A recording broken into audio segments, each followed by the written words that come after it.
საღამო მშვიდობისა, ეთერშია სოლიდარობის დრო TV4-ზე და გადაცემას გაუძღვები მე დავით ახვლედიანი. ჩვენი სტუმარი გახლავთ პოლიტიკის მეცნიერებათა დოქტორი ბაია ამაშუკელი. მოგესალმებით ქალბატონ ბაია, მადლობა რომ გვეწვიეთ სტუდიაში. მე მადლობას მოგახსენებთ მოწვევისთვის და თქვენ მაყურებელსაც მიესალმებით. სულ რამდენიმე საათში იწყება ვაშინგტონში ეს ცერემონია, რომელიც გულისხმობს 47 პრეზიდენტის, არჩეული პრეზიდენტის ხელისუფლებაში კიდევ ერთხელ ერთი ვადით მოსვლას და არის მოლოდინი რომ ტრამპის კვლავ გაპრეზიდენტებით მსოფლიო შეიცვლება. იგულისხმება პოლიტიკური მოვლენები. მიჩვეული ვიყავით მთელი ამ დროის განმავლობაში ბაიდენის პრეზიდენტობის დროს ამ ლიბერალურ დღესწესრიგს, რაც როგორც მოსალოდნელია ძირეულად იცვლება. ამის მომასწავებელია უნგრეთის ლიდერის განცხადება, ის ამბობს ასეთ რამეს, რომ დონალდ ტრამპის ინაუგურაციაზე რამდენიმე საათი და მზეც კი სხვანაირად გაანათებს ბრიუსელში, ორბანი ამბობს და ვიწყებს შეტევის მეორე ფაზას, რომლის მიზანია ბრიუსელის ოკუპაცია. აქვე აღნიშნავ, რომ ევროკომისიის პრეზიდენტი ურსულა ფონ დერ ლაიენი არ არის მიწვეული დონალდ ტრამპის ინაუგურაციაზე და ასევე არც გერმანიის ლიდერშიპი, ეგრეთ წოდებული და მთელი რიგი სხვა ლიდერები. თუმცა აქვე უნდა აღინიშნოს ისიც, რომ დონალდ ტრამპმა პერსონალურად მიიწვია ევროკავშირის წევრი ქვეყნებიდან ულტრამემარჯვენე პარტიათა წარმომადგენლები და ლიდერები. რაც შეეხება სალომე ზურაბიშვილს, ის არის ჯო ვილსონის მიწვევით, საერთოდ ტრამპის მიერ მოწვეულთა სიაში ის არ იყო, კი არა, აქვე დავამატებ აი ამ სიცივის და გამო, რომლის გამოც გადაიტანეს თავად კი ყინვების გამო გადაიტანეს თავად კაპიტოლიუმის შენობაში, ეს როტონდა რაც არის, მის ქვეშ გაიმართება ამ დარბაზში ეს ყველაფერი. ამის პრეცედენტი არსებობს, როდესაც ერთ-ერთი პრეზიდენტი ჯერ კიდევ მაშინდელი სიცივეში მოუწია ამ საინაუგურაციო სიტყვით გამოსვლა და ამის გამო ფილტვების ანთებით ერთ თვეში გარდაიცვალა. ეს სხვა საკითხია. ქალბატონ ბაია, თქვენ როგორ ფიქრობთ ტრამპის გაპრეზიდენტებით და უკვე დაანონსებული აქვს მალევე, როგორც კი შევა უფლებამოსილებაში, განუცხადა თავის მხარდამჭერებს, რომ ძალიან გაგიხარდებათ იმდენამეს მოვაწერ ხელს და ისეთ გადაწყვეტილებებს გავაუქმებ ჯო ბაიდენისასო, რომლებიც თქვენ არ მოგწონდათ. თქვენ როგორ შეაფასებთ საერთოდ რა უნდა შეიცვალოს მსოფლიო პოლიტიკურ ლანდშაფტში და როგორ აისახება ეს ასევე საქართველოს? პირველ რიგში, ძალიან ბევრი მოსაზრებისგან განსხვავებით, მე დიდი ისეთ აღტკინებულ იმედებს ტრამპის მოსვლაზე არ ვამყარებ, იქედან გამომდინარე, რომ თვითონ ესეც გლობალისტური კლანის წარმომადგენელია და ეხლა მე წამოვიღე სქემები და უშუალოდ 3 რუქის აღწერა, რომელიც ახალი მსოფლიო როგორი წარმოუდგენიათ, ხო? ერთი არის 72 წელს რომის კლუბმა და გლობალისტებმა შეიმუშავეს ესეთი სქემა და 73-ში უკვე გამოქვეყნდა, სადაც მსოფლიო ყოფენ 10 ზონად. პირველ ზონაში ზუსტად შედის ის ტერიტორიები, რასაც ტრამპი აპირებს, რომ შემოიერთოს და ეკონომიკურ-პოლიტიკური ზონებია. ყველა აი ამ ზონას 10 ზონიდან ექნება თავისი ცალკე ვალუტა. ანუ დოლარის ნაცვლად სავარაუდოდ შეიძლება იყოს ფენიქსი. ესე იგი, ინგლისი კარგავს გარკვეულ ქვეყნებზე გავლენას და ტრამპი იძენს ამ გავლენას და აქვე დავამატებ, რომ აქაც ნიშანდობლივია, რომ ინგლისმა 100 წლიანი თანამშრომლობის ხელშეკრულება გააფორმა უკრაინასთან, სადაც დაპირდა შეერაღებით დახმარებასაც, კულტურულ და ასე შემდეგ პროექტებში მონაწილეობას, მაგრამ 100 წელი ქვეყნის მართვა ეს უკვე ნიშნავს, რომ იყიდა იმანის ქვეყანა. ხო, ეხა ზელენსკის რაბედიელის და როგორ წარმოუდგენია თავისი ბოლო, იმიტომ რომ აუცილებლად იცის მან ეხა, მაგრამ უნდა ქნას მეორე მხრივ, ხო? მას არავინ არ აცოცხლებს იმის მერე, რაც გააკეთა. ხო, მაგრამ მე ცოტა შორიდან დავიწყებ, რომ ეს რასაც ტრამპი აპირებს, რომ ფაქტიურად ჩვენთვის შეიძლება რაღაცეები შერბილდეს, თქვათ, იგივე LGBT საკითხებში, რაღაცეებში, ევროპიდან ჩვენზე ზეწოლაში, იმიტომ რომ ფაქტიურად ევროპას ზეწოლას ახდენდა ევროპაზე ბაიდენის ადმინისტრაცია, ხო, იმდროინდელი გლობალისტები და ზოგადად ეს ახალი გადანაწილება, ეს თავისთავად გლობალიზაციის პროცესი დაიწყო და გლობალიზაცია ჯერ ცოტა შორიდან დავიწყებ, რომ აი ჯერ კიდევ მაკედონელის დროიდან აცხადებენ, რომ გლობალიზაცია, ანუ მსოფლიო გლობუსის მოცვა, რაღაცა ერთი იმითი მართლობით, ხო, ეს ფაქტიურად მსოფლიო ბატონობის პრეტენზიის მქონე იმპერიები ახდენდნენ ამას. იგივე ოსმალეთის იმპერია, იგივე ჩინგისხანის დაპყრობები, ხო, მერე იყო ჰიტლერის მიერ ეს ომი და ბოლოს აი ეს ბოლშევიკური რევოლუციაც იყო გლობალისტური პროცესი, რომელსაც მსოფლიო ბოლშევიკური რევოლუცია უნდა განხორციელებულიყო და სტალინმა 50 წლით შეაჩერა ეს პროცესი იმ პერიოდში. და აი რაც შეეხება ინგლისთან დამოკიდებულებას, ხო, ეხა ის ქვეყნები და ხო და აი ამ იმის მიხედვით ეს რომის კლუბის ის არის და ფაქტიურად რომის კლუბის უკან დგანან როკფელერები. ინგლისის ჩაჩოჩება, ესე რომ ვთქვათ, უხეშად უკვე როჩილდების ჩაჩოჩებას გულისხმობს თავისთავად, იმიტომ რომ როჩილდების კლანს უჭირავს იქ ლორდობაც მიიღო და ასე შემდეგ და აი ხა თავისთავად ძალიან ბევრი ქვეყანა თქვი რომ მის გავლენის ქვეშ ხდება აი ამ სქემის მიხედვით ახლა პირველ ზონაში კანადა, მექსიკა, ირლანდია, გრენლანდია ზოგ ეკონომიკური რესურსები და ოკეანის შერფი ანუ სავაჭრო იმისთვის იყენებს ამას ტრამპი გამოიყენებს მეორეში პირდაპირ კაცია და ასე ვთქვათ შეუძლია ტერიტორიების შემოერთება და თან ახლა უნდა აღვნიშნო რომ არაფერი არ ხდება თავისით ყოველთვის არის გაწერილი წინასწარ ისევე როგორც ჩვენთან ეროვნული მოძრაობაც ესევე იყო რომ მე შევარდნაძე ჩამოსულიყო გამოჩნდა გამსახურდია რომელსაც ჩამოაშორეს კოსტავა და დატოეს ერთპიროვნულ მმართველად და დღემდე აი დღევანდელი პროცესები რაც მიდის ხო აი ქვეყანაში მე სამ კატეგორიად დავყავი ესე იგი შეპყრობილები განაწყენებულ გაბრაზებულები ანუ ვიღაცის ჯინზე გამსახურდიას გამო შევარდნაძის ისა მე შევარდნაძის ჯინზე სააკაშვილის ჯინზე ბიძინა იმანიშვილი აი ეს პროცესი მიდის და აი გაუნათლებელი მასა რომელსაც არაფერი არ ესმის არც არაფერი აინტერესებს რასაც ჩასახებენ იმას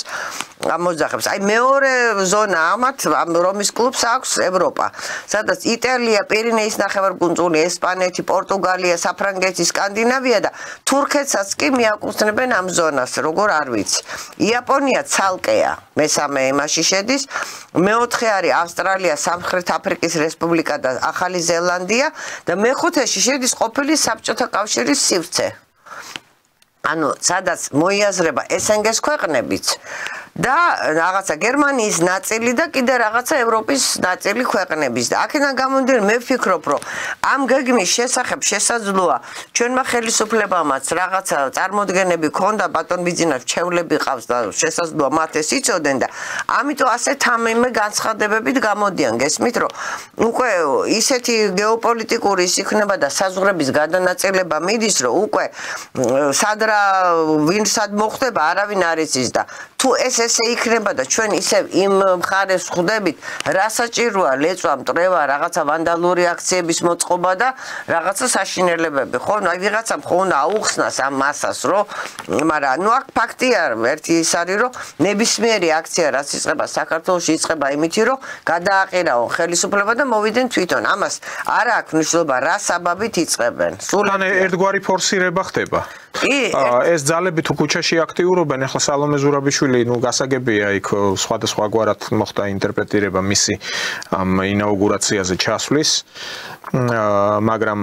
საინტერესო ის გახლავთ რომ ისევ და ისევ კონსერვატიულ პლატფორმაზე ნუ ყოველ შემთხვევაში Fox News-ი ეს ტელეარხი ბევრ დროს უთმობდა ტრამპის პოზიციებს აღმოჩნდა იქ ნუ ინტერვიუერთან საუბრის დროს შეეცადა საქართველოს ტექნიკური სვლა გააკეთა სომხეთთან ერთად მოიხსენია. მართალია იქ ისეთი მომენტი იყო რომ ამბობს აი ხო ჩვენც უძველესი ქრისტიანული ქვეყანა ვართო ხო ეს დეტალები არ ვიცი უბრალოდ ისე წარმოაჩინა რომ ამერიკის შეერთებული შტატებისთვის კავკასიაში ძალიან მნიშვნელოვანია საქართველო და სომხეთი. რატომღაც აზერბაიჯანი არ უხსენებია ან თურქეთი. ну იცით რა რუსეთს რო არ ახსენებდა ეს გასაგებია. რა იცით რა ხა საქართველოში უკვე გამოჩნდა რომ არ გამოსდით ეს მაიდანი და რამდენადაც უკვე სომხეთმა ძალიან ცუდად ითამაშა თავის სასარგებლოდ სულ რუსეთის ფარველობის ქვეშ იყო ეხა ამერიკის ფრთის ქვეშ არის თავიდან მე მაკრონი პატრონაჟობდა მაგათ და ლაპარაკია ნატოს ბაზისი განლაგებაზე და ეხა თუ საქართველოში არ გამოდის ომის დააფეთქება ნუ კავკასიაა და შესაძლოა ეს სომხეთიდანაც ეხა ჩვენ არანაირად არ გვაწყობს ეს გვერდზე ყავს ყურის ძირში და ხა ნუ აზერბაიჯანთან რომ გამორიცხულია ეს ამბავი ეს უკვე ნათელია და ამიტომ არც ცდილობენ იქ იმიტომ რომ ალიევი მაგალითად ეს რაც ბაქხანალია ხდება ჩვენთან ამ ლიბერალური არხების იმითი იქ არაჭაჭანებს ეხა უნდა ტოტალიტარული და არ ქონდა უნდა ის იმიტომ რომ ესენი არიან ქვეყნის ამრევი ძალა ფაქტიურად აგენტურა რომელიც მუშაობს უცხოეთის ფულზე და უცხოეთის სამსახურში დგას ეხა რაც შეეხება აი მეორე რუკა რაც არსებობს კიდე და მოძიება შეიძლება და არსებობს ეს არის 42 წელს რუზველტის რუკა ანუ ჯერ კიდე ომის პროცესში ვართ აქაც კანადა მექსიკა გრენლანდიაზე და აშშ-ს ერთობაზეა ლაპარაკი და საბჭოთა კავშირში შედის ევროპის ნაწილი ქვეყნებიც იმ ზონაში ნუ მაშინ ჯერ კიდე საბჭოთა კავშირია და ეს შესაძლოა იმიტომაც იყოს რომ იმ პერიოდში მაგალითად ეხა აი მასთან რა ქვია ჩერჩილთან ძალიან კარგი ურთიერთობა ჰქონდა სტალინს და საკმაოდ აფასებდა სტალინის გამჭრიახობას და ყველაფერს და ბოლოს სანამ არ მიწერა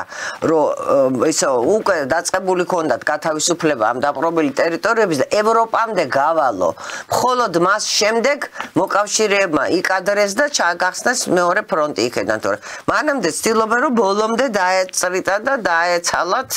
ის ძალები რაც იბრძოდნენ და ზუსტად იმიტომ რომ ესე იგი იმ პერიოდში ეხლა რო შეიცვალა პოლიტიკა რო ჰიტლერი და სტალინი გაათანაბრეს ფაქტიურად ხო მაშინ რუზველტმა გადასარევად იცოდა რომ სტალინი იგებდა ომს ეს ღიათ იყო აბსოლუტურად ეხლა ვის მოწოს ვის არ მოწოს წაიკითხონ რაღაცები და გაიგებენ მერე მეტიც ესე სტალინი და რაც თავარია ყველა ეს გლობალიზაცია რაც დაიწყეს განსაკუთრებით ტროცკისტული პერიოდის და სანამ არ მოსპოს სტალინმა მთელი ეს ტროცკისტული ძალა არაფერი არ ეშველა ამას 50 წლით გააჩერა ეს პროცესი მაგრამ მათმა შთამომავლებმა ეხლა რაც ხდება ეს მათი პრინციპში გამოძახილია კი მათი შლეიფია და ისინის და ესენის ფაქტიურად მართლმადიდებლობას და ქრისტიანობას ებრძოდნენ ძალიან გვანა ლენინურ ტროცკისტული იქაც ესე იგი იყო ეს აგიტატორები ბოლშევიკები როგორც ეს კმარა და თავისუფლების ინსტიტუტი იყვნენ უცხოეთიდან დაფინანსებული ფულით მოხდა ეს რევოლუცია და ის ძალა შემოვიდა მათაც უნდა საეკლესიო თარიღების გადატანა როგორც ბოლშევიკებს სურდათ არ დაგვაუწყდეს რომ ბოლშევიკების ინიციატივა იყო სადუკევლების ჰეროდიანელების და იმათი კლანი იყო ვინც ფაქტიურად ანადგურებდა ხო და ამიტომ რაღაცა ერთნაირი სქემა და მესამე კიდე 53 წელს უკვე სტალინის სიკვდილის შემდეგ ეიზენჰაუერის და ანალიტიკური წვინების ამერიკის მიერ ესეთ საიდუმლო გეგმა შემუშავდა რომელსაც სოლარიუმი დაარქვეს და ამათი ის რა იყო გეგმა რას გულისხმობდა ეს სოლარიუმი რომ აი ამერიკის სამხედრო ნაკლები მინიმალური სამხედრო დანაკარგებით და ღირებულებითი იმითი უნდა გაენეიტრალებინა საბჭოთა კავშირი. ამისთვის უნდა შეექმნათ შელფი მის ირგვლივ, აი როგორც ბუფერი ქონდა სტალინის გაკეთებული, ხო? ეს იყო ჩინეთი, სხვადასხვა ქვეყნები და ამიტომ დაიწყეს თურქეთის და ჩინეთის ფინანსური დახმარების გაწევა. თურქეთი ფეხზე დადგა და ჩინეთი როგორ აყვავდა კი ვიცი და პლუს სტალინის ეკონომიკური პროგრამა გამოიყენეს მათ და დღეს ეხა საკმაო ისეთი დაპირისპირება წარმოიშება პანამის არხზე მაგალითად სადაც მილიონობით ის უდგას ჩინეთს და იქედან აპირებს ეხა კიდე სარკინიგზო იმის გაკეთებას რომ ბრაზილიაზე და სხვა ქვეყნებზე გავიდეს და ამიტომ არანაირად ეხა ტრამპის ინტერესებში ეს არ შედის. მოახლესი ინფორმაცია რაც არის უკვე აპირებს როგორც კი შევა უფლებამოსილებაში ინაუგურაციის შემდეგ ჯარების განლაგებას ბრძანება 20,000-მდე ჯარისკაცის ჩაყენებას აპირებს მექსიკის საზღვარზე. ნუ ისინი დაანონსებული აქვს რომ არალეგალებს თვითონ ნატოს რაც შეეხება ნატოზე ითქვა ხო რომ 5% თხოვს ევროპას ევროპას ამის საშუალება არ აქვს პლუს თანდათან ნაცია ეს ციფრი 2 სიტხოვდა ეხლა 5-მდე სიტხოვს აი ამ რომის კლუბის რუხის მიხედვით ესე იგი ფაქტიურად ესე იგი მიდან აი მეორე ზონაში ევროპა რომელშიც უნდა იგულისხმება იქ ესე იგი ძალიან მცირე ნაწილი დარჩება ევროპის თვითონ ევროკავშირში რაღაცა გაერთიანება რჩება. ევროპა აღარ იქნება ევროკავშირის სახით, იმიტომ რომ ჯერ თავისთავად გლობალიზაცია ეროვნული ინტერესების და ერისახელმწიფოების განადგურებას გულისხმობს, იმიტომ რომ აბსოლუტურად ერთ კულტურაში აქცევს, ხო ადრე თუ იყო რომ გერმანიას თავისი კულტურა ჰქონდა და უშუალოდ იტალიას თავისი, საფრანგეთს თავისი, ხო ეხა რაღაცა ევროკავშირის სუბკულტურაში მოაქციეს და ქცევითი ნორმები და მაქსიმებიც დაუწესეს ერთი, რომ აი როგორც ევროკავშირში არის ხო ეს ლიბერალური მიდგომები სხვათა შორის არ ვიცი რის ბრალია დღეს ბერძნულმა გამოცემამ გამოაქვეყნა ინფორმაცია იმის შესახებ რომ კვიპროსზე მოასწრეს ეს ლიბერალური ერთ-ერთი მახინჯობა რეალობად აქციონ სკოლის მოსწავლეების ანკეტებში აღარ იქნება ამიერიდან დედა და მამა იქნება მშობელი ერთი მშობელი ორი. წინებაც დაუშვეს. იმიტომ რომ სახელმწიფო რელიგიად აღიარეს. არ ვიცი რატომ, მაგრამ უნდათ რომ მოასწრონ ალბათ ეს და. შესაძლებელია, მაგრამ ეხა ხალხი რისი არის, მე ხა არ მგონია რომ ეს არა სკანდალია, ბერძნები გამოდიან აპროტესტებენ. ესეთი იმითი იქნას დაშვებული და დაკანონებული, ხო ხა არ მგონია რომ ამას წინარაღუდგეს და ამაზე ისევ რაღაცა არ ატყდეს. ამიტომ ძალიან ისეთი ცუდი სიტუაციაა. მე მაგალითად არ მაქვს ისეთი დადებითი განწყობა, იმიტომ რომ ტრამპი პირველ რიგში ისევე როგორც აქეთ არ გამოუშვებს დაფინანსებას ამ მაიმუნი NGO-ების და იმათი რევოლუციური იმის დასაფინანსებლად და შესაბამისად შემცირდება აქ ეს რაღაცა ინტერესები, იმიტომ რომ ტელევიზიებიც იღებენ ამ გრანტებს და რაღაცებს და საკმაოდ სოლიდური. ძირითადად ამ deep state-ის უკან, ანუ глубинное государство, რასაც ეძახიან დგას სოროსის კლანი თავისი ფონდები და იმით ეგ ორბანმა ისიც თქვა რომ ბრიუსელი ნაყიდია ხო იმიტომ არის რომ ეგეთ განცხადებებს აკეთება ხო იმეს რა ქვია უდანაშაულო ის რა ქვია მისი მომიტინგეების რა ქვია რეჟიმის მიერ ისა და უდანაშაულო როგორ გამოდის ადამიანი რომელიც ლეწავს ამტრევს ადამიანებს ცეცხლს უკიდებს ხო და სახელმწიფო გადატრიალებაზე მიდის და რატო ხდება უცბად ის ვიღაცა პოლიტპარტიმარი რა სტატუსით თქვენ ხო გახსოვთ ქალბატონო ბაია რამდენი განცხადებები მოდიოდა ეს მთელი პერმანენტულად კასკადის ეფექტით გერმანიიდან აი ჩვენთან ამ აქციებთან დაკავშირებით გვახსოვს ისიც რომ იყენებდნენ ამ პიროტექნიკას და შემდეგ უკვე როდესაც იქ კომუნისტურმა პარტიამ თუ რომელიღაცა მემარჯვენეთა გამოსვლა იყო იქ რომ გამოიყენეს ეს პიროტექნიკა უამრავი პოლიციელი დაშავდა და უმალ დაიწყეს იმაზე ფიქრი აუგზავნოთ პიროტექნიკური საშუალებებიო ასოკვირველია ხო და აი გერმანიაშიც მოსწრებაზე არიან ახლა მე კვიპროსის მაგალითი მოვიყვანე სულ სხვა თემაზე ამ ლიბერალურ დღის წესრიგზე მაგრამ აქ ებრძვიან როგორც ჩანს მიწვეული იყო ტრამპის ინაუგურაციაზე უბრალოდ იქ თანაშემწე გაგზავნა სალისა ვაიდელი რომელიც არის ალტერნატივა გერმანიისთვის ლიდერი და უნდათ მოასწრონ გაზეთი საიტი უკვე აქვეყნებს ინფორმაციას წყაროებზე დაყრდნობით რომ მომდევნო კვირაში გერმანიის ბუნდესტაგი აპირებს დააყენოს საკითხი ამ პარტიის ანუ წარმოიდგინეთ პოპულარობით მეორე პარტია აკრძალვაზე და საქმე იმაში გახლავთ რომ ეს პარტია ტრამპის არჩევის უფლებამოსილებაში შესვლის შემდეგ არც ის არის გამორიცხული რომ 23 თებერვალს დანიშნულ არჩევნებზე არათუ მეორეზე პირველ ადგილზეც კი შეიძლება გავიდეს იქ უბრალოდ მათ ექნებათ პრობლემა კანცლერის არჩევაზე კოალიციას არ ყოფნით კოალიციაში შეიძლება შევიდეს თუ გაიმარჯვეს ამართმა ესენი გავლენ ევროკავშირიდან ისევე როგორც ალბათ ორბანის გავა და სლოვაკეთის აპირებს გასვლას ესე იგი ნატო თუ აღარ არის სიტყვაზე და ფაქტია რომ ტრამპი უკვე იქამდე მიდის, იმიტომ რომ თავის დროზე ნატო, რა ქვია, ფუნქცია რო დაკარგა ცივი ომის მერე, იმისთვის რომ გაეძლიერებინა და რაღაცა სტატუსი მიენიჭებინა, დაიწყეს გაფართოება დასავლეთ და აღმოსავლეთ ევროპას და გადმოვიდნენ პოსტსაბჭოთა სივრცეზეს მერე. აქედან ატყდა ყველაფერი და ხა თუ ტრამპს სავარაუდოდ აქ მე მჯერა სურვილი რომ შეწყდეს ის აუცილებლად ამ იმას აი ამ ნატოს ბაზებს და რაღაცებს რუსეთის საზღვართან ეს იწვევს ყველაფერს გესმით და ისიც რომ დაუშვათ რაღაცა შეთანხმება ხდება ყოველთვის ამ ორ სახელმწიფოს შორის ეს ფაქტია. გაიყოფენ ესენი არქტიკის ზონაში სადაც რუსეთს 40 ყინულმჭრელი ყავს იმათ ორი ყველაფერი მიდის აი ეკონომიკურ სავაჭრო სივრცეზე მაგრამ როდესაც იმისი თავმჯდომარე რა ქვია ჰელსინკის კავშირის გემუქრებაში რომ ამასთან იმეგობრე და იმ ქვეყანასთან არ იმეგობრო ნუ ეს უკვე აღარ ვიცი ხა მე ჩემ მეზობელთან ვისთანაც მინდა იმასთან ვიმეგობრებ შენ ხარ სადღაც 900 იქით ხო აი ეს ჩვენთვის არის მნიშვნელოვანი ასპექტი, ახლა თქვენ რასაც შეეხეთ, ის რა სიძახის ჯო ვილსონი ერთია, გასაგებია რომ აი თქვენ თქმის არ იყოს ის deep state-ის საცეცები იქ მაინც მუშაობს, სალომე ზურაბიშვილიც შემთხვევითი არ იყო რომ მოხდა მაინც და მაინც Fox News-ში ან რომელიმე სხვა CNN-ზე არ მოხდა. გასაგებია რომ ისინი თადარიგს იჭერენ და თუნდაც ტრამპის მმართველობის 4-5 წლის განმავლობაში აქ უნდა თრომ თუხტუხებდეს პროამერიკული განწყობა. ანუ ისე არ გამოვა манипуლირება არ გამოვა სხვა რომელიმე მესამე ქვეყანაზე თუ იქ დასაყრდენი არ იქნა. შესაბამისად ამ საპროტესტო აქციაში როგორც ჩანს მაინც ისინი დასაყრდენს ხედავენ და სწორედ ამიტომ მიდის ასეთი მოძრაობა. ახლა თქვენ ომს შეეხეთ. სანამ უკრაინის ომზე ვისაუბრებთ ისეთი ოპტიმისტური განცხადებები გქონდათ, უბრალოდ ხედვები ამ ჩვენთან ამ ხელისუფლების წარმომადგენლებს მომხდა თვალში პაპუაშვილის განცხადება, ასევე კობახიძის ამ 4 წლის განმავლობაშიო საერთოდ ბუნდღა აღარ უნდა დარჩეს ამ ნაცების და მომყოლებისო, როგორც ამბობენ და ვითარება ხო და გარდა ამისა ხო ანუ ოპოზიცია უკვე ფაქტობრივად ჩამონგრეულია, ჩამოშლილიაო აი დაახლოებით ასეთი განცხადებები კეთდება მათი მხრიდან. თქვენ როგორ ფიქრობთ, ეს უბრალოდ პუბლიკაზე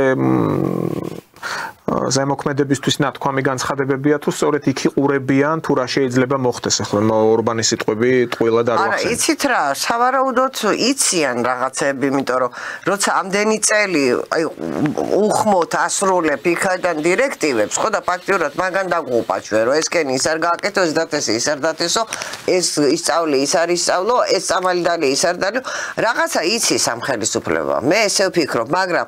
აი რომ ვიძახიროთ, ბოლომდე არ ვარ ამ ტრამპის იმაში დარწმუნებული ხარ. ჩვენ ძალიან დიდი ის დავდებით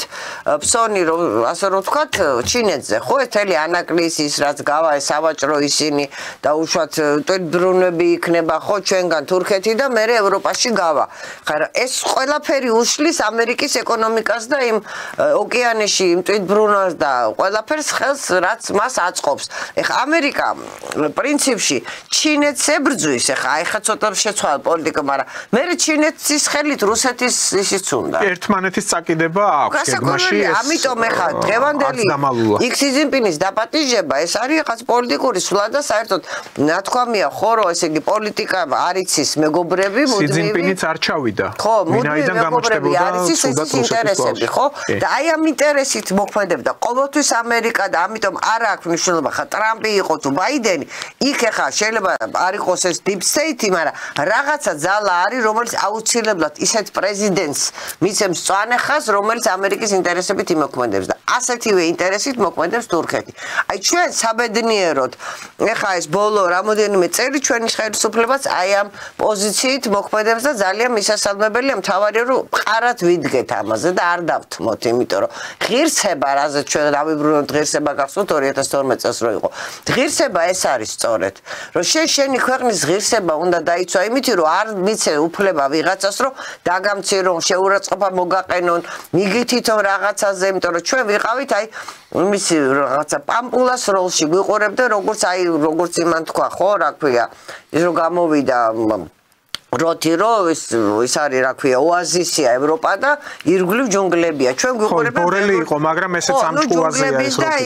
იმითი გვიყურებს და ამიტომ აი ეს არის ღირსება და პირველ რიგში ახალგაზრდები უნდა დავიბრუნონ და არის ხო ეს გერმანულ-პრუსიული მოდელი ევროპული რატო არ შეიძლება რომ ის რაღაცა საშინელება რაც მოგვახვიეს თავსა ბოლონის პროცესით შეიცვალოს რომ ამათმა გაიგონ ამ ახალგაზრდებმა რომ შიგ ევროპაში კი არ არის ამათი ადგილი აქ არის შენი სამშობლო საქართველო და ჯერ ამ მომავალზე უნდა იზრუნო და იცოდე რომ იმიტომ რომ იმ სკოლაში რომ გასწავლიდნენ შენ რომ აკლემის და ნემსის ქურდია ყველა ხო იმ 10 მცნების რაღაცა საბაზისო იმას რომ შეიტან სკოლაში რომ არაკაც თქვა არ იმრუშო ეს ყველაფერი ხო კანონმდებლობაში აისახება და მე ბავშვმა უნდა ისწავლოს ეს ყველა აბსოლუტურად ყველა ქვეყნის ეთიკური იმაში შედიოდა და მე აისახა საკანონმდებლო ბაზაში. და ის ვაკხანალია რაც გამართეს ამ აქციების სახით ოჯახებში არის დაპირისპირება, მშობლებს შვილები უპირისპირდებიან და ასე შემდეგ. ძალიან ბევრ ოჯახში ხა ჯერ ეს ერთი მე ხო ვთქვი რომ აი რა სამ კატეგორია დავყავი ხო შეპრობილები, განაწყენებულები და გაუნათლებლები ხა. შეპრობილები მე რამდენჯერმე უკვე ვახსენე აქ ეთერში ავწერე კიდეც როგორ გამიხატება. ამას მეტი სხვა ვერ დაარქმევ ვერაფერს და სულ მგონია რომ აი რაღაცა გენეტიკის დონეზე არის ნამოშევარი ჩვენთან არ ვიცი ეს გენმოდიფიცირებული პროდუქტით იყო აი ამ რა ქვია ტელეიმითი მოხდა რაღაცა ტექნოლოგიებით ზემოქმედება თუ რაღაცა იმიტომ რომ აი ანთროპოლოგიურად არის ერი დამახინჯებული რომ შეხედავთ იცით აი არის აი რომ გადიოდი მასა იყო ლამაზი ნუ რაღაცა საშინელება მე აღარ ვიძახი რომ ზოოპარკს გავს ქვეყანა თავისი ფერადფერადი რაღაცები წყვილს ხალხს აგრესია აქვს ბევრი აგრესია თავისთავად მაგრამ თან ისეთ პრიმიტიულ მასაზე მუშაობენ რომ ახლა მე გარეთ ამბობდი ადამიანი რომ მეტყვის რომ 9 აპრილი და ის რა ქვია აგვისტოსომი ივანიშვილმა მოაწყო და რომ მოუყვანე არგუმენტად რა ქვია ბახტრიონის აჯანყებაში იყო მეთქი ბიძინა და შალვაქსნის ეგ ბიძინაც ეგეთი იქნებოდა ამნაირ ადამიანს რა უნდა გააგებინო მითხარით ის ხო არის აი აბსოლუტური პრიმიტივი და უგონო და ისეთი ხო მაგრამ იმას ესე ჯერა იმას ესე უთხრეს ბევრი შემთხვევებია ასეთი აი ყოფით აი დღეს მაგალითად სანამ სამსახურში მოვდიოდი დილას დარბაზში გავდივარ ნუ 1 საათი ტრენაჟორებზე მე 1 საათი ვცურავ გავაჩერე მანქანა სპეციალურად ახლა იქ ვიწრო გასასვლელია ოლიმპიკში და მოსახლეობაა და ავარიდე მანქანა ჭიშკარს და ბორდიურთან დავაყენე ახლა იქ არც ნიშანი იყო ან ყველა აჩერებს მანქანებს გამოდის კაცი საშუალოზე ანუ როგორც იტყვიან ჩვენ ენაზე რა მამის ტოლა კაციო და აი გეგოლინება ნაბახუსევი იყო და მიყურებს ბარემ შემოსულიყავიო და ახლა მე კი მივხვდი რატომ მითხრა სპეციალურად დავხიე ეს მანქანა უკან რომ ჭიშკარი არ გადამეღობა მისთვის ეს გარები და გაიყვანეო მანქანა კი შენი ჭირიმე შენ გენაცვალე რაზეა საუბარი იმ წუთში და ამ წუთში გილოცავთ ყველაფერს თუ კი რამე არსებობს ნათლისღებას ახალ წელსშობას რაღაც აი იქ კიდე მომაძახა აღარ გააჩერო აქ მანქანაო მე იმათ კიდე გადაწვდა იქ შეაგინა იმ იქ ფასიანი გახადეს ასევე იქ სადგომი ნუ მოკლედ ბევრი რამე შეიცვალა რა ხო და ნუ აი ეს ყოფითი პრობლემები ყოველდღიურია ეს საქართველოში ბევრი ასეთი ფაქტია ჩვენ ისევ რომ მიუბრუნდეთ ეს მაგალითისთვის მოვიყვანე უბრალოდ და ომს შევეხეთ უკრაინაში მიმდინარე ომს და ზელენსკის როგორც ჩანს უკვე დაიწყეს ტრამპის აი ამ ახალ ადმინისტრაციის ჩამოყალიბების პროცესში მრჩევლებმა რომლებიც უკვე დაიკავებენ თავიანთ პოსტებს მისთვის ყურების აწევა ასევე გავრცელდა ინფორმაცია CBS News-ი აქვეყნებს ვოლცის მაიკ ვოლცი იქნება ნაციონალური უსაფრთხოების მრჩეველი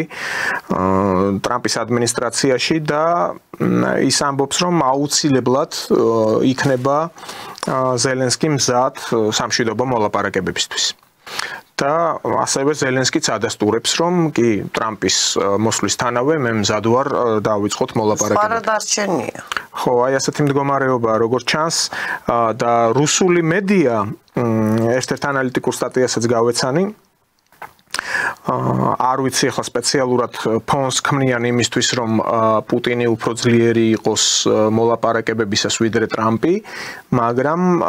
რუსები ამბობენ რომ არც ერთი მისხალი არ დაიხევს პუტინი არათუ უკან დაიხევს პირიქით იქნება ძალზე ხისტი ტრამპთან უფრო მეტად ხისტი, ანუ ტრამპს ექნება თავად სახვეწი და ასეთმა ინფორმაციამაც გაჟონა, რომ ტრამპისთვის უკვე სულ ერთია მთავარია ომის შეწყვიტოს, რა დათმობებზე მოუწევს უკრაინელებს. აი, რაშია მან დიცი საქმე რო ხო ტრამპმა რადგან თქვა და უნდა მე დარწმუნებული ვარ რომ თავის სიტყვა უნდა შეასრულოს, ხო? მაგრამ ვერ შეასრულებს ამ სიტყვას თუ პუტინთან არ შეთანხმდა ამაზე და ის თუნდაც იმიტომ ვერ დაიხევს უკან, იმიტომ რომ რუსეთში გადაულიან თავზე, მე ქვეყნის ხალხია დახოცილი, ყველა ხო არ ხოცა ეს ხალხი. ამიტომ ეს ვერ დაიხევს უკან. ისე იგი რაღაცაზე შეთანხმდებიან ისეზე და გაყოფენ. გესმით? და კიდევ ერთხელ ხა განათლებაზე სულ ლაპარაკობ და ყოველ იმაზე იმას ვიძახი რომ შეცვალო, მაგრამ იქნება ჩვენმა ხელისუფლებამ ამ deep state-ის ინტერესით შექმნილი ლუგარის ლაბორატორია ჩვენთან და იგივე უკრაინაშიც არის. ეგ იყო მაგათ ის რომ შეამცირო ბაიდენის ბიზნესი იყო. აი ამ რომის კლუბის სქემა ზუსტად ამას ითვალისწინებდა რომ ძალიან ბევრი ბიომასა, აი რასაც ის რო იყო რა ქვია, ოქროს მილიარდის თეორია, ხო? აი იგივე იმითი რომ ბევრია და უნდა რაღაც 2 მილიარდი დარჩეს, ვინც მართავს მერე სამყაროს და ეს არის ზუსტად ეს აცრები, ეხა ბოლოს იმანაც ხო ილაპარაკა რა ქვია. Facebook-ის მან რომ თურმე არ აძლევდნენ უფლებას გაევრცელებინათ ამ ვაქცინების და იმის მავნებლობის შესახებ, ხო? Zuckerberg. ამიტომ ესეც ხო აი თუ კი ეს მიდის ეს კურსი რომ აი ამ deep state-ს უნდა დაუპირისპირდნენ და ამერიკის ინტერესი უპირისპირდება და ჩვენც ის რასაც იზამს ყველაფერი უნდა გავიმეოროთ მერე ხო ჩვენც ესეც იმათი ინტერესია იქნება ესეც მოისპოს მეორე სართულის ზემოთ ქართველი ვერ არის მარტო ამერიკელები არიან რასაკეთებენ რა შტამები არა არის რა დროს რაც გაავრცელებენ აღარ არის ვირუსი უცბად გამოვარდება ღორის გრიპი ეს საიდან ხო აი რუსეთის თავდაცვის სამინისტროს ეს ერთ-ერთი გენერალ-ლეიტენანტი რომელიც ტერაქტი მოუწყეს და აფეთქეს ეს კირილოვი თუ არ მეშლება მისი გვარი სწორედ ეს კაცი იყო სწორედ როდესაც პირდაპირ იქ გენშტაბში ან ფრონზეს სანაპიროზე ტელეეკრანთან აღწერდა და ყვებოდა რატომ არის ეს ლაბორატორიები ამ პოსტსაბჭოთა სივრცეში რუსეთის გარშემო კი და ეს ახლა ტყილა არ მინდოდა მეხსენებინა ამ ადამიანის გვარი აქ უფრო საინტერესო ის გახლავთ რომ აზერბაიჯანში უკვე დაფიქსირდა ეს ეგრეთ წოდებული მაიმუნის ყვავილი და სწორედ ამ მაიმუნის ყვავილზე იყო ჯერ ამერიკულ მედია გამოცემებში საუბარი რომ შესაძლოა ამან დაიწყოს გავრცელება. რაღა მანდა მაინც აზერბაიჯანში დაფიქსირდა ეს ან ზუსტად იმიტომ რაზეც ცოტა ხნით ვთქვით რომ სომხეთი უკვე ჯიბეში უდევთ საქართველოში არ გამოდის არაფერი და აზერბაიჯანი ეურჩება. ნუ ჯერჯერობით არ გამოდის, თორემ შეიძლება აქაც იყოს ეს მაიმუნის ყვავილი. არა, არ არის გამორიცხული ხა საზღვართან ვართ, ხო მეზობლები ვართ ხა. ვინც იმ წინაზე ხა კორონავირუსი მე მახსოვს საქართველოს მოქალაქეობა მიღებული ირანელმა შემოიტანა მაშინ. ხო ამდენი გადი გამოდი, იქით მიდიან, აქეთ მოდიან ეს ისა და სავარაუდოდ ხა ამიტომ გერმანიამ თუ დატოვა ეს ევროკავშირი. სლოვაკეთმა თუ დატოვა, ხა ორბანი თავისთავად დატოვებს, ხო? ვინ რჩება იქა? და ვის თურქეთის ხა ისიც რა ქვია, კვიპროსიც ვერ შედის როგორც მე ვატყობ, ხო? იქ მაშინ ნატოში ამ რაღაცა კონფლიქტური ტერიტორიის გამო და ჩვენ სად მივდივართ? ხო, ეს და სად აღმოჩნდებით განაწილებების მიხედვით, იმიტომ რომ ყველა ეს სამივე რუქა ითვალისწინებს ამერიკის ჰეგემონიას და დანარჩენი ქვეყნების დაყოფას. ანუ ტრამპი ეხა აკეთებს აი ჩემი სახლი, ჩემი სიმაღლე ამ პრინციპით ამერიკას კეტავს. თუმცა ეს სამხრეთი ქვეყნები უკვე მის გავლენაში ის კიდევ ცალკე ზონაა. ხო, ну, აქ საქართველოს ხელისუფლება მართლაც შეიძლება აღმოჩნდეს ისეთ ვითარებაში, მე არ ვიტყოდი რომ რაღაც პრობლემა შეექმნება ამით, უბრალოდ დილემა ექნება. და ეს არის კიდე ასევე ვაჭრობის საგანი. ანუ აქ ერთი кейსი რომ ჩვენ ვართ სამხრეთელი მეზობელი უზარმაზარიზე სახელმწიფოსი, ბირთვული შეერაღებით, რომელმაც ფაქტობრივად ომი მოიგო. და ის მიამიტობა და უბრალოდ არაშორს ჭრეტელობა ეს სტერეოტიპული სიშლეგე რო აქვს დაზეპირებული რომ აი კიევის აღება უნდა და 5 დღეში და ეს რაღაც ისულელეები სინამდვილეში რაც მოიზომეს და რაც აღიარეს იმ უკრაინის ეს ტერიტორიები დიდი ალბათობით მინიმუმ 100 წლით ალბათ უკვე გამაგრდება რუსეთის ძალის ქვეშ 4 რეგიონზე მაქვს საუბარი გარდა ყირიმისა და ეს ერთი და რასაკვირველია მეორე თუნდაც ის რომ ხელშეკრულება და სტრატეგიული პარტნიორობის შესახებ გვაქვს ჩვენ უკვე შეთანხმება ხელმოწერილი ასევე ჩინეთთან და არ დაგვავიწყდეს რომ ჩინეთი დღეისათვის არის უკვე თითქმის მეორე ეკონომიკა. არა, აცხადებს თვითონ 2021-ში პუტინმა რო გამოაცხადა რომ უკვე უნდა წამოწიოს თავი წინ, მანამდე ეს თითადრი ჩინეთმა გამოაცხადა. შესაბამისად შავი ზღვისთვის ეს ვაჭრობა და შავ ზღვაში იგულისხმება სწორედ ეს ხმაწლოვანი პორტი ანაკლია, ვინაიდან ყველას თავთავიანთი ინტერესები აქვს. საერთოდ მთელი მსოფლიო თავის ინტერესებზე და ჩვენ ინტერესებზე უნდა დავდგეთ და პირველ რიგში აი ახალგაზრდებს უნდა ეთიკა ვასწავლოთ. ახლა ევროპას რო იძახენ, ევროპული კულტურა, ჭამის კულტურა, ქცევის კულტურა, ახლა ძალიან დიდი ბოდიში და გვარამიამ მოგიშარდავთ ღვინოშიო კახელებს უთხრა. ესენი საჭმელში იფურთხებიან. აი რომელ ეთიკაში ჯდება ეს? ეს არის კულტურა? კი, ამ ყველაფრის შემდეგ მე კიდევ ერთი მეთოდი ჩქააქვთ, წეულაზე გადავიდნენ ასევე. არა, ანუ აი ოპოზიციო შვილები, ოჯახი, აი ეს წევლიან პირდაპირ. ყველა მაწევარის არის საერთოდ, მაგრამ ეს უკვე მე ფიქრობ უკვე გამოუვალი იმის ის არის, აი როცა აღარ იცი ადამიანმა ხედავ ჯერ ესეთის რაღაცა კომიკური ეს რაღაცა მსვლელობები, ლამისი მისი პონჩიკების მოყვარულთა მსვლელობა მოვა. მამებისა და შვილების აქციაო და რაღაც სულელებს იგონებენ. ერთგვე სახეები, ხან მონადირეები არიან, ხან კახელები არიან, ხან გურლები. სასაცილო ეს უკვე, აი სასაცილო და აი სალომეს ვოიაჟები კიდე ეს ხალი რას ეპოტინება ვერ გავიგეხა ფაქტია რომ ფული აქ აღებული და დავალება ვერ შეასრულა ისე მინდა გითხრათ რომ ის ფონდი რომელიც მან ჩამოაყალიბა უკვე გაავრცელა იმედმა გაავრცელა და ეს ამონაწერი საჯარო რეესტრი სადაც სალომემ გააუქმა უკვე ეს ფონდი არა, სალომე რაღაცებს მაგას ეხა წესით მაგას თუ ჭკუა აქ ეგ ამერიკიდან რა უნდა დაბრუნდეს აქა ის რაღაცა შენობა სადაც გადავიდა და ის მოაწყო რა ქვია მე ორ ხელისუფლებიანობის მეორე ბანაკი ისიც სოროსის ფონდით დაფინანსებული შენობა ყოფილა ხო? ბოლო მან და მაინც მართლა ხალხი უნდა მიადგას და გამოათრიოს იქედან დაგვანებოს თავი წავიდეს სხვაჯერ ძალიან საინტერესო ის ქონდა იაკოვ კედმის აი ანალიზი საქართველოს კავკასია უკრაინა ამ თემასთან ყველაფერთან დაკავშირები და ძალიან საღად და ლოგიკურად ხსნის რატო არ უნდა ქართველებს არ უნდათ ეს ევროპული ჰომოსექსუალიზმი და მოკალი თუ გინდათ არ უნდა და არ იღებენო არის ტრადიციული ქვეყანა თავისი წესებით იმიტომ რომ ის ევროპა რაც თავშად იყო მე მგონი თვითონ ევროპაც მიხვდა ამას რომ აი ევროკავშირის რაღაცა ქცევით ნორმებში მოაქციეს და ამა თავიანთი ქონდათ ხო ეხა თავიანთი იტალია თავის იმით იყო ცნობილი გერმანიას რამხელა კულტურა აქვს საფრანგეთს ხო მაგრამ ნუ იმიტომ რომ აი რაღაცა იმითი რავსთავარია ეს ევროკავშირის ხო შეიქმნა საბჭოთა კავშირის ალტერნატივად. ჯერ იყო ნატო, მერე ნატომ აღარ გაამართლა და გაიწიეს უკან და უკვე ევროინტეგრაცია წამოწიეს და პირველი ის ევროკავშირის რაც იყო მიგრანტების თემა, ყველაზე მტკივნეული რაც არის მათთვის, ხო? და პირველი მოთხოვნა ვთქვათ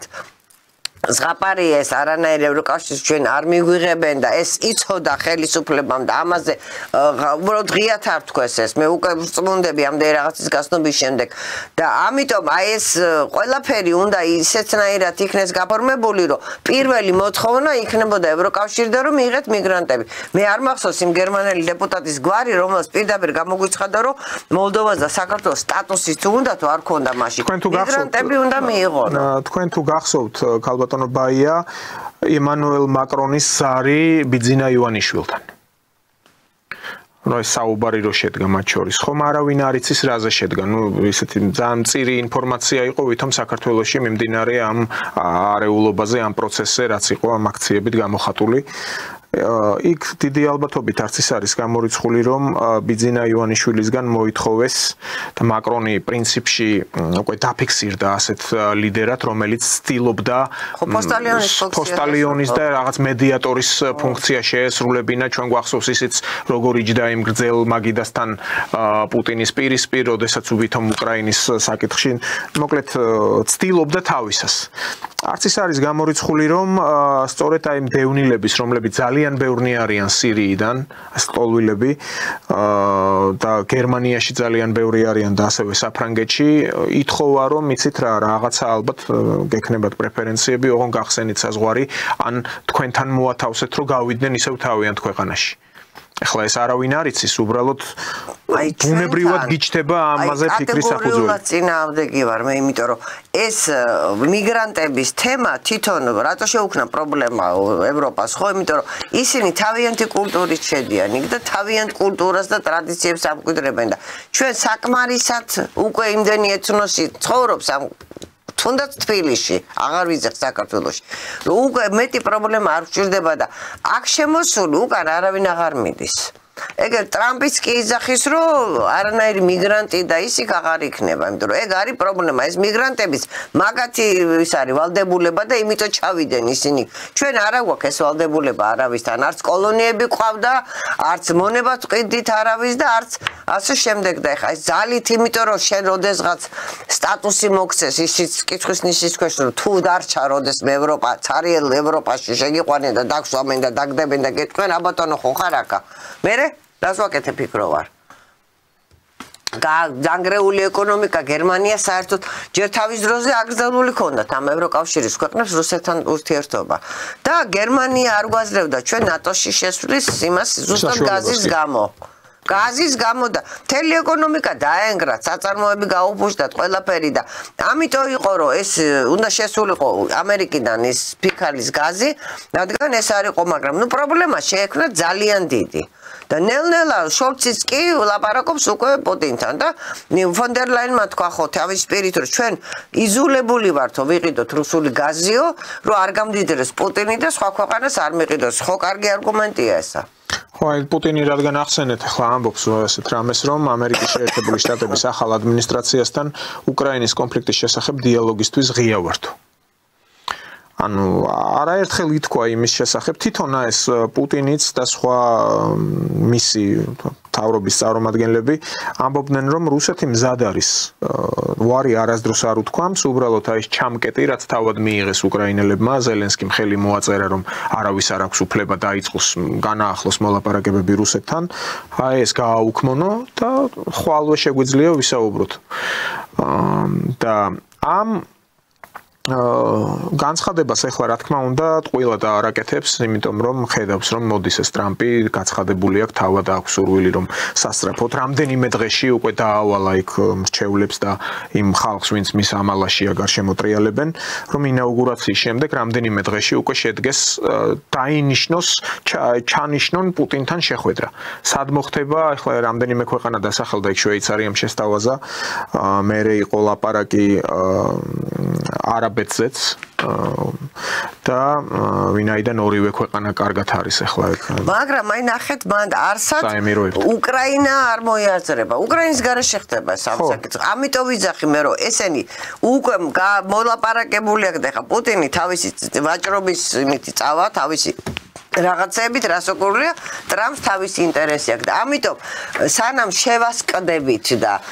თავზე დავიმხობთ ყველაფერს დავგეცადოთ ცოტა ხანი ხო რომ ვამხობთ ამ ქვეყანას და ვანადგურებთ და ვწვავთ და ვგლიჯავთ როცა არიცი გაჩერდი რა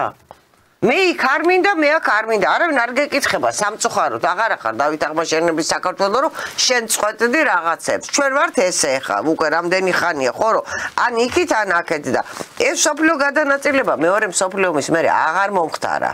როცა ომი დამთავრდა ყველა მოკავშირე ქვეყნება თავთავისი ის მიიღეს იქ ინტერესის და მიხედვით რას ვქონდა ამერიკას თავის ინტერესის სტალინის ბუფერი შეხვდა რომ მოიგო ომი კიდევ ერთხელ ვიძახი როგორც მოიგო სტალინმა ომი ისე დაიწყო სააკაშვილმა ომი სამაჩაბლოში რამდენიც უნდა იხტუნაოს და ვისაც უნდა ეს ეგრე იყო ჩვენ თვალ გვაქვს ნანახი კი და ამ უკრაინაზე რადგან საუბრობდით ერთი აღსანიშნავი ფაქტია კიდე გერმანელები აქვეყნებენ ამ მასალას Deutsche Welle იქ იყო ინტერვიუ ამ პოკროვსკი ქალაქი დონბასში რომელიც ითვლება იმ ქალაქად, სადაც არის ეგრეთ წოდებული კოქსირებადი ნახშირი, ანუ ყველაზე მაღალი ანტრაციტი, რომელიც ყველაზე ისეთი მაღალი ხარისხისაა და ერთადერთი არის. ამ ქალაქის დაკარგვით უკრაინა კარგავს 70%-ს ამ ნახშირისას. ხო არა, დონბასის ის ცნობილი იყო მახსოვს ბავშვობაში. რაც ნიშნავს იქ ახლა მე ციფრებზეა ლაპარაკი, რომ ამ ომის პერიოდში ახლა უყურებ ამ მასალას 8000-მდე ადამიანი მუშაობდა ამ საწარმოში მთლიანად თავის შახტებიან ყველაფრიანად დახარისხებიანად და 70% ომის დაწყების შემდეგ გაიფანტა, ანუ წავიდნენ, დატოვეს უკრაინა და ჩამოვიდნენ 2000 ადამიანამდე. გარდა ამისა 100 თანამშრომელი დაეღუპათ ამ ომში. ამ პოკროვსკის ანკოქსირებად ნახშირის შახტაზეა საუბარი და ეს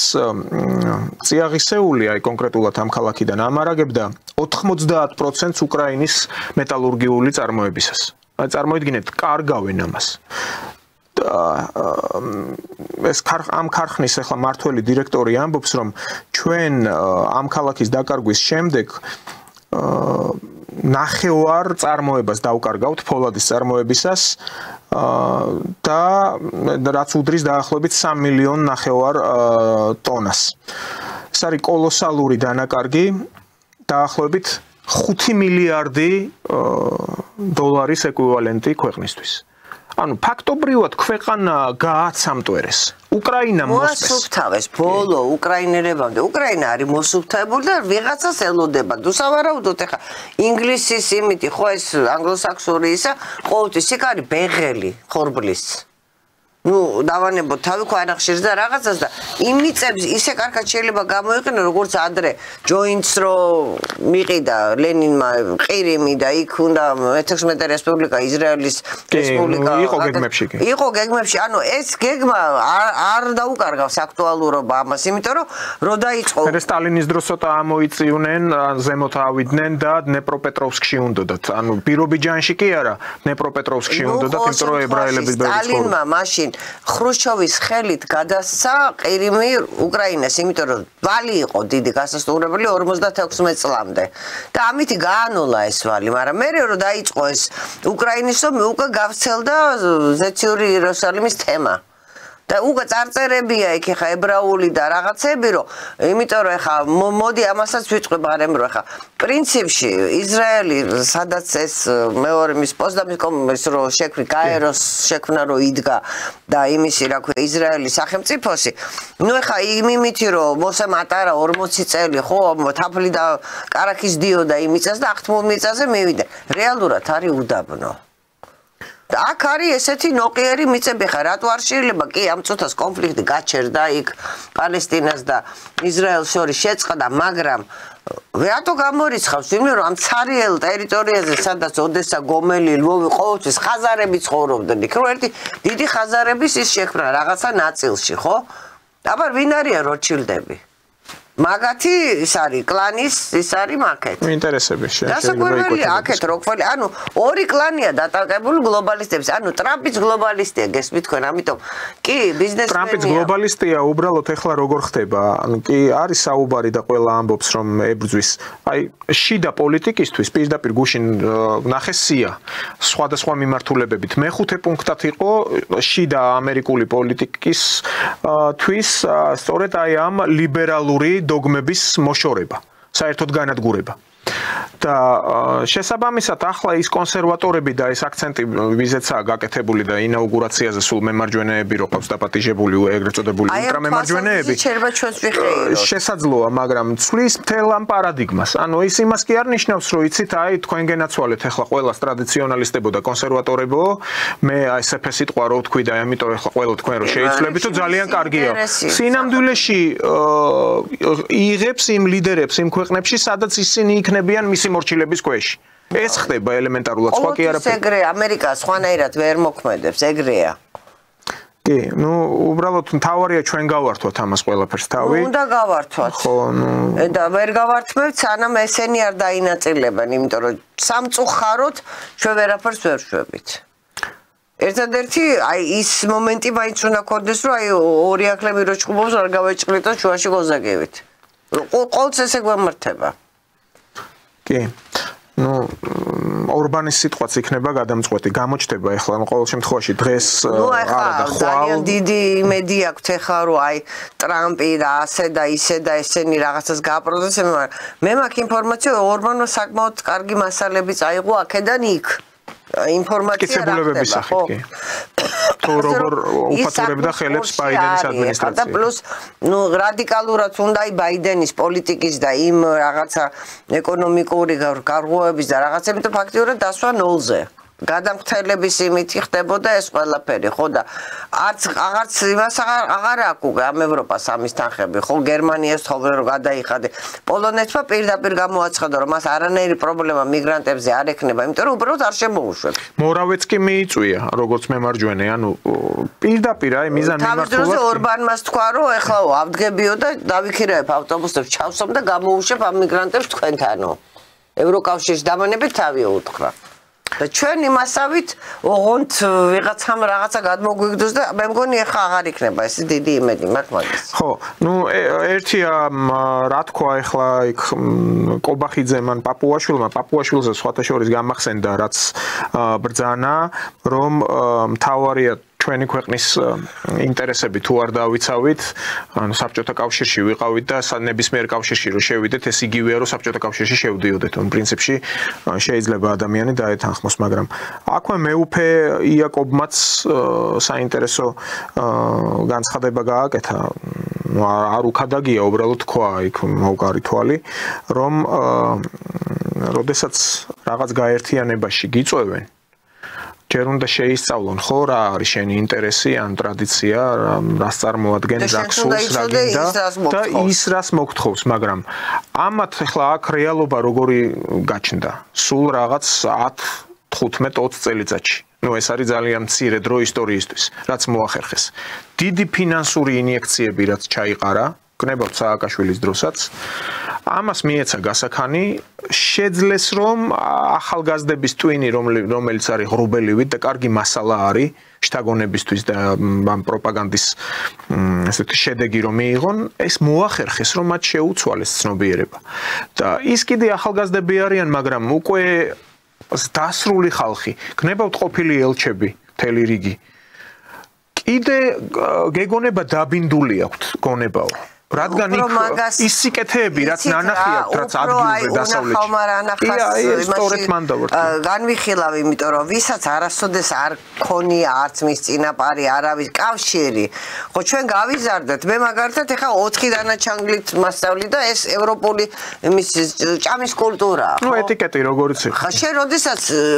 იმას იძახი რომ უნდა ვიღაცას ჩაუფურთხო ეს უკვე აი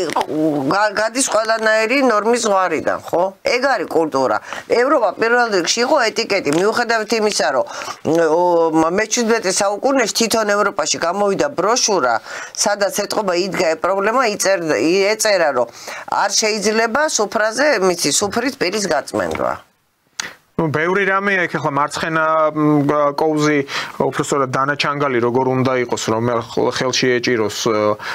ჩანგალიან დანა ამას ასწავლიდნენ და იდაყვების დადება რო არ შეიძლება მაგიდაზე ახლა ელემენტარული კი ეტიკეტის ნორმები ეს ვიცოდით ჩვენ ანუ ჩვენ არაფერი აბა ახლა გადახედეთ რა ხდება ну ახლა იმის არ იყოს ASS დანერგის ხო ხდებით აი მაკდონალდში ხელით კარტოფილის ჭამა ბოთლიდან დალევა ბოთლიდან და ის ხაღალდის ჭიქები ხაღალდის ხელსაყრელები გასაგები ახლა უკვე ყველა ეგრე ხმარობს არავის აღარ აქვს მრეწვის და იმის თავი მაგრამ ну იგივე ის შვედური მაგიდა ხო ეს ხო რას ციხარბის და იმის იმას იწვევს რამდენჯერ მინახავს რომ დაეხვევებენ ეს იმასავით და რაღაცა თვალი ხარბია ხო საერთოდ აი ისეთი ელემენტარული რაღაცები რაც არ იყო ჩვენში ну არ იყო ჩვენში აი ჩეხოვი წერდა მახსოვს რომ აი ის კი არ არისო მის ეტიკეტის ცოდნაო და აღზრდის მაგალითიო როდესაც დაუშვათ ვიღაცას რომ დაექცევაო соуსი ან რაღაცას უბრალოდ შენ არ უნდა გაიცინო და შენ შეიძლება მეორე წუთში იგივე მოგივიდესო და ეხლა დააკვირდით როგორ ტენდენცია რაღაცა ვიდეო დაიდება რომ ადამიანი მიდის ჩავარდა სადღაც თხრილში და ფონი მიდის ვახახა სასაცილოა ესა დავარდა ადამიანს შეიძლება მოიტეხა რაღაც ადამიანური სიბრალური ის აღარ აქვს გასასტიკი გახდა საზოგადოება გესმით და სამომხმარებლო პირველ რიგში სამომხმარებლო ამ ევროპაში ხედავენ იმ რაღაცა დანაკლის კომპლექსის რაც შეიძლება რომ წავიდეს იქ იყიდოს თქვას მე რომ პარიზში ელისეიზე იჯდა და კრუასანი ჭამა გესმით თქვენ აი მე ამას ხსნი უნახავმა რანახავის პრინციპით თავის შემადგენლობით თელ ამ ევროპაში, რომელსაც მოსახლეობას 1 კვადრატულ მეტრზე ყველაზე მეტი ყავს, ანუ სხვა მიწებთან შედარებით აფრიკა იქნება იგივე რუსეთი თუ ამერიკის შეერთებული შტატები, ანუ კონცენტრატი მოსახლეობის პოპულაციის ყველაზე მეტია. თავისი შემადგენლობით არის ობივატელი. ანუ საშუალო ან საშუალოზე ოდნავ მაღალი რაღაც სპეციალური განათლება, რომელიც იცის, როდის წავიდეს, თქვა, რენოს ქარხანა იქნება თუ Citroen-ის, ან BMW-ს, რა მნიშვნელობა აქვს? ან მათ იციან ძალიან მარტივი, რა თქმა უნდა, შემოსავალი მეტია და შესაბამისად არის ის დოვლათი, რაც ჩვენთან აქ უნახავი თქვენ როგორც ბრძანებთ, უნახავ თვალს რაღაც ხარბად აღიქვამს ამას ყველაფერს და მიაჩნია, რომ ეს არის ძირითადი სიკეთე. ეს რეალობა საქართველოს დაუდგა სამწუხაროდ კომპლექსი ევროპული ტანსაცმელი ევროპული განათლება იმის არ იყოს მისი სამეფო კარის გარიგება ქონდა სამეფო იმის ეტიკეტი როგორ უნდა სუფრასთან იცოდნენ ჩაცმულობას ქართველები ეგვიპტეში დელეგაცია მიდიოდა საბიტვით ადრე ემზადებოდნენ რომ ენახათ აბანოები არ ქონდათ და ქოთნებს აცხავდნენ ღამის ქოთნებს პანჯრებიდან და რამდენი აბანო და კანალიზაციის მილები და ისინი აღმოჩენილი მე-4 საუკუნეში ხო კოლხეთში და მე-6-ში კიდე და ნუ მართლა ხوار შეიძლება რომ ასე თავდახრილი იყო და რაღაც ეს კომპლექსია იცით ყველა ის ვინც რაღაცა იგდგას და რაღაცას ყვერის მე ვთვლი რომ რაღაცა კომპლექსი აქვს ჩინაგანი კი და სხვანაირად ვერ აღწევენ იმ ევროპას და შინ რო იძახე შინ ვიცი სადაც მშობილო არ გავსდილო არ აი ეგ არის შინ ვინ დაიბადა იქ ერთეულები შეიძლება ვიღაცა წინაპარი ყოლია მაგრამ შინ როგორ იძახი ამ სიტყვას სად შინ ხო ნუ ესეც პროპაგანდის ნაწილია რომ გამოიწვიონ რაღაც ისეთი მიზანმიმართული სისულელია მე ხო უნდა დაფიქრდე არა სად შინ მიდიხარ ვინ გელოდება იქა კი შეიძლება მოსამსახურეთ ვიღაცის მომვლელად მიმტანად მოხუცის რა ქვია მშენებლობაზე და კაფეში შეიძლება მიგიყონ მაგრამ დანარჩენი შენი ხარებს არ ჭირდები არაფერში აბსოლუტურად არაფერში არ ჭირდება ამიტომ კიდევ ერთხელ ვიძახი მე იმის რომ დავფიქრდეთ როცა ვიყვირებთ და რაღაცა და განსაკუთრებით განათლების სისტემას მივხედოთ ყველა ფერი შეგვიძლია ჩვენი საფუძვლიანი ეროვნული იმიდან გადმოვიტანოთ განათლების დოქტრინაც იურიდიული ისინიც ხო ბექა აღმოღას სამართალი ქონდა რაც ჩვენია და ჩვენთვის სიცხორსეულია მოდი რა იმას მოვკიდოთ ხელი და იქვეძებოთ უფრო გაამართლებს ვიდრე საიდანღაც მოტანილი რაღაცა ვიღაცის დაწერილი რომელიც არაფერს კავშირს შენთან არ არის ხوار შეიძლება ერთ სტანდარტში მოაქციო ხო ყველაფერი ერთი ერთხელზე თითები არა გაქვს ერთნაირი ყვავილიდან არა მოდის ერთი ძირი და რამოდენიმე ერთნაირი და როგორ შეიძლება ყველა ეს გლობალიზაციის ეს არის ეს გააკეთეს ამითი აი ევროკავშირის და იმითი რომ ყველაფერი ერთნაირი ეს ურავნიელებს ჩინას რაღაც ერთფეროვანი იმის სერემასა რომ განათლებას რაც შეეხება პირველ რიგში ახლა არის საუბარი რომ ბევრი რამ უნდა შეიცვალოს ამ უახლოეს 4 წელიწადში ნუ ესეც ალბათ გამოძახილია კი მე მაგალითად მურღულიას გაკეთებულის არაფრის არ მჯერა რომელიც იყო რჩეველი წინა მინისტრი აი როგორ ირჩევენ ეგეთ ხალხს რჩევლება და იმათ გამაგებინოს ვინმემ რა აი რა გააკეთე 24 სკოლაში ყველა მისის კედლის გაზეთი როგორ გამოაქვეყნა და ბავშვებს ზევი დაწერდნენ ჯერ გამოკითხა ისე ინტიმური თემები რო ვითომ მე გამოუქვეყნე სკოლაში კედელზე სკოლები ცალკე თემა მე ვფიქრობ გადაცემაც იქნება საჭირო ამ სკოლებს რომ მიეძღვნას უპირველეს ყოვლისა უნდა აღდგეს დისციპლინა რომელიც მოშლილია სრულიად ну იმიტომ რომ ესეც ევროპიდან წამოსული ისა რომ ბავშვთა უფლებების დაცვა ბავშვი ჯერ უნდა გაზარდო რომ საზოგადოების სრულფასოვანი წევრი იყოს და მერე ილაპარაკო იმის უფლებებზე მოქცევა თუ არის ის დილობა თუ არა აქვს და უფროსი არის ის უმცროსი არის ის რომელ უფლებებზე მელაპარაკებიან ხო. გაუზრდელი თაობა მე ვინც იქ ვნახე, ვინც იდგა ბოდიში, შეიძლება ვიღაცა ისეთი პატრიოტული იმითიც გაურკვეველი დაბნეული ადამიანი იდგა შემცდარი, მაგრამ ძირითადში ეგეთი მასა დგას. კი. დიდი მადლობა ქალბატონო ბაია, საინტერესო საუბრისთვის და გადაცემაში სტუმრობისთვის. მე ტელემაყურებელს შევახსენებ, ჩვენი სტუმარი გახლდათ პოლიტიკის მეცნიერებათა დოქტორი ბაია ამაშუკელი. ჩვენ შევხვდებით უკვე ხვალ 19 საათზე. მადლობა ყურადღებისთვის. ნახვამდის. მადლობას მოგახსენებ და გემშვიდობებით და ისაა